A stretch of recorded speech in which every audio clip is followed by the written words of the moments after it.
I'm a firm believer, Jasmine, that in order to understand the person, you got to go back through history and the timeline to see how it all began. So we got to go back to Pendleton High School in South Carolina. From my understanding, that's where track and field started for you, right?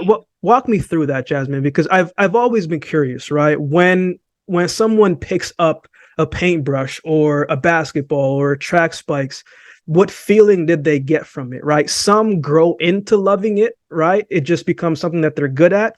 Or as soon as they touch it, they're like, man, this is it. This is what I could see myself doing.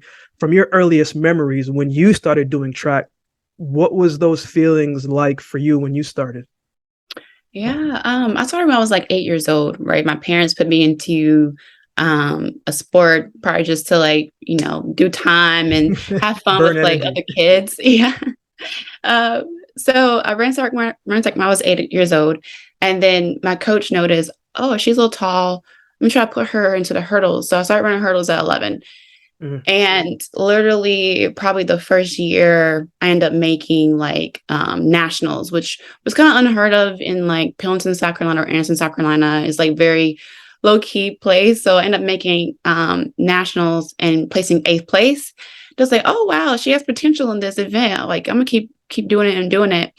And I had a great coach at the time, KB Brown, and he literally brought me up from when I was like 8 until high school. And this was like my summer track program, excuse me. So like, this is where I would spend my summers doing it. So I would work every summer with KB Brown, and he's a really good hurdles coach. Yeah.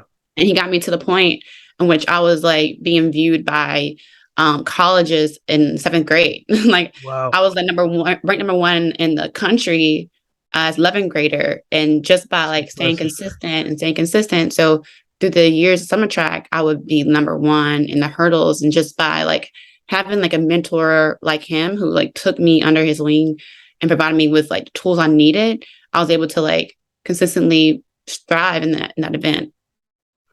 When you look back, Jasmine, because no person is an island, you can't do it by yourself. And sometimes you don't know what you're capable of or what is possible until somebody may say something and you kind of think to yourself, okay, if they said something, then maybe I could be that. What were some of the earliest lessons? Maybe something that people say, right? Because our environment makes a huge difference. Maybe something your parents said, maybe something your coach said that stuck with you, right? When you are going through something and you remember this, okay, he said this. Like one thing that my grandmother used to say before she passed away, she used to say this, and I didn't really understand what it meant. It had nothing to do with sports. It was more of a life thing where she said, Akeem, if someone does not take the time to get to know you, then you have all right to disregard what they say. But what she was kind of telling me was, I guess it was kind of preparing me for, all of the internet coaches that when you do your sport and the stuff that people were saying, like disregard that and lock in.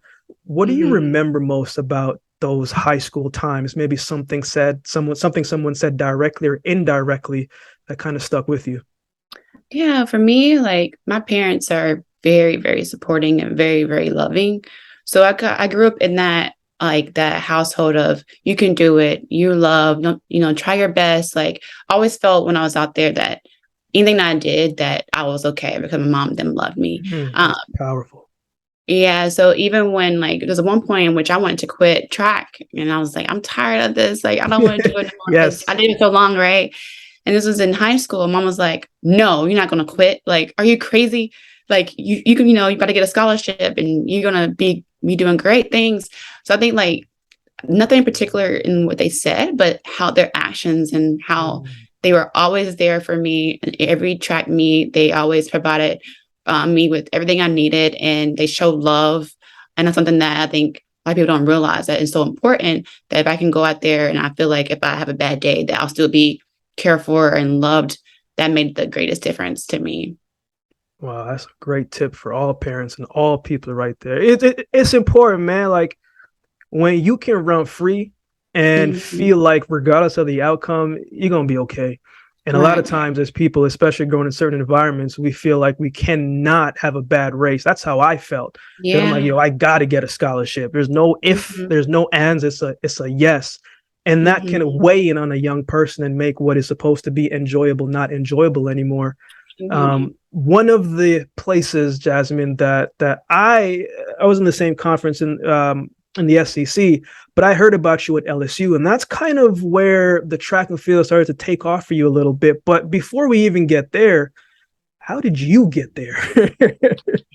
I'll get there. I remember I was ranked number one in the world or in the country, sorry, for 11th grade. And I had scholarships from a lot of schools. A lot of schools wanted me to come to their Where else did school. you And consider? so my visits, top five visits were Florida State, Texas A&M, LSU, Miami, Hmm. and I think another one, I can remember the other one, but um, those were the top ones. And I did my visits and I went to LSU and I just loved LSU. Like Yeah. it was like Lolo Jones was there. They had, evidence of like successful hurdlers and they were powerhouse with sprints. And then honestly, they told me it's probably the only school because in high school I ran the 100 hurdles and 400 hurdles. They're probably the only school that told me that I only had to run 100 hurdles. I was like, okay, sign me up Cool. because You got me. I didn't want to do much. Yeah. So literally, yeah. So literally, I was like, okay, they want me to specialize in one event. I can give all my energy into this.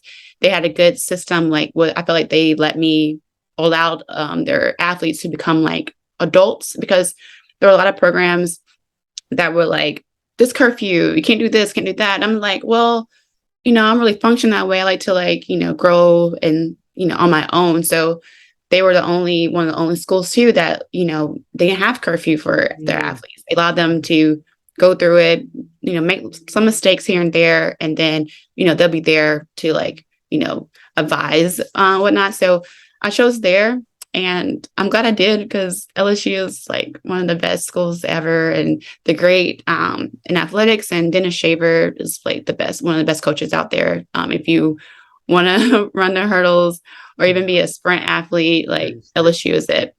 Yeah, LSU is one of those powerhouse schools, and whenever I go and speak to kids, especially in high school, we're making that transition. I tell them all the time too, because it's not, you shouldn't just go to a school because it's the name, right? Because that may not be the best one for you. It may not fit your body type. It may not fit your workouts.